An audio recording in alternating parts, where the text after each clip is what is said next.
Eu trabalhava como técnico de enfermagem num hospital antigo, daqueles que parecem ter mais histórias do que pacientes.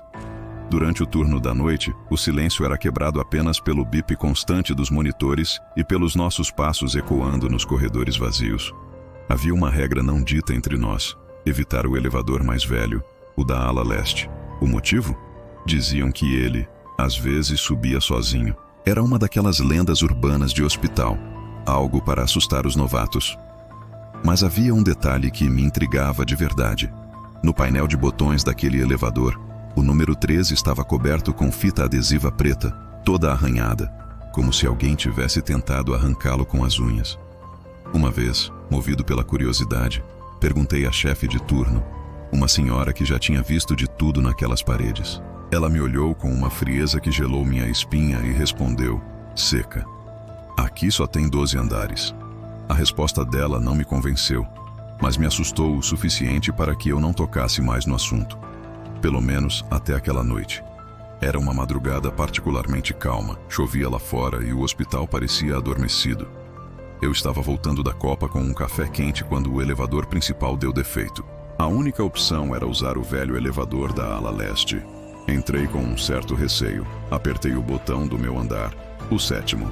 As portas se fecharam com um rangido metálico e a cabine começou a subir, balançando de leve. Tudo parecia normal. Mas, de repente, o elevador parou bruscamente entre 2 andares. As luzes piscaram, 1, 2 vezes, e depois se apagaram, me deixando numa escuridão quase total. O único som era o da minha própria respiração e o zumbido fraco da luz de emergência. Foi então que o painel acima da porta acendeu, mas não mostrava o número 7, nem o 8. O visor mostrava um número que ninguém jamais vira aceso: 13. Um calafrio percorreu meu corpo enquanto a cabine de metal voltava a se mover, subindo lentamente, como se estivesse com dificuldade. O som do motor era agoniante. Quando as portas finalmente se abriram com um solavanco, hesitei. O corredor à minha frente era completamente diferente de qualquer outro andar do hospital. Estava escuro, apenas uma luz fraca e amarelada piscava no final do corredor. O cheiro era uma mistura estranha de éter. Um cheiro químico forte e mofo, como se aquele lugar estivesse fechado há décadas. Saí do elevador em silêncio, meus passos parecendo absurdamente altos naquele ambiente opressivo. O ar era pesado, difícil de respirar. No fundo do corredor, encostada à parede, vi a silhueta de uma maca antiga, daquelas de ferro, com as rodas enferrujadas. Não havia ninguém. Dei alguns passos, tentando enxergar melhor na penumbra. O silêncio era tão profundo que eu podia ouvir o zumbido da lâmpada fluorescente e um gotejar metálico vindo de algum lugar. De repente ouvi um som atrás de mim, um arrastar suave, metálico. Meu coração disparou. Virei-me lentamente, o medo me paralisando. A maca. A maca que estava encostada na parede agora estava no meio do corredor, sozinha. Não havia ninguém por perto. Como ela tinha se movido? E então, um som começou, baixo, mas inconfundível. Um bip, rítmico. Ao lado da maca, um monitor cardíaco antigo que eu não tinha notado antes começou a apitar. A tela verde brilhava na escuridão, mostrando uma linha irregular, um batimento cardíaco. Mas a maca estava vazia. Não havia paciente. Meu olhar se fixou na tela, tentando entender. E foi quando eu vi, no canto superior da tela, um nome piscava em sincronia com os bips. Funcionário novo. Meu sangue gelou. Funcionário novo. Era eu. Eu era o único técnico novo no turno da noite. Um pânico irracional tomou conta de mim. Eu precisava sair dali, mas ao mesmo tempo, uma força estranha me puxava para dentro daquele corredor escuro. Foi quando vi uma fresta de luz saindo debaixo de uma das portas. O número na porta estava quase apagado, mas eu consegui ler: 1302. A curiosidade, ou talvez a estupidez, falou mais alto. Empurrei a porta, que se abriu com um gemido longo e arrastado. O quarto estava surpreendentemente limpo, apesar do cheiro de poeira. Havia uma cama vazia, perfeitamente arrumada, e uma pequena mesa de cabeceira. Em cima da mesa, um prontuário de papel, amarelado pelo tempo. Peguei o caderno com as mãos trêmulas. O nome na capa estava escrito com uma caligrafia elegante, mas desbotada: R. Moura.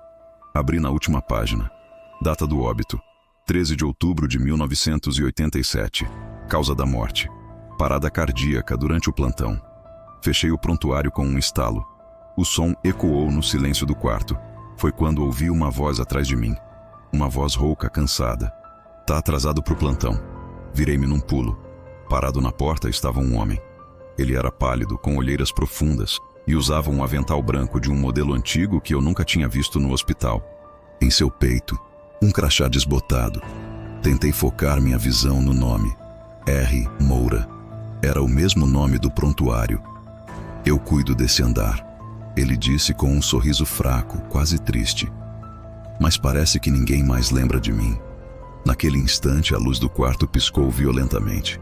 E quando ela voltou, ele tinha sumido. Não esperei mais um segundo.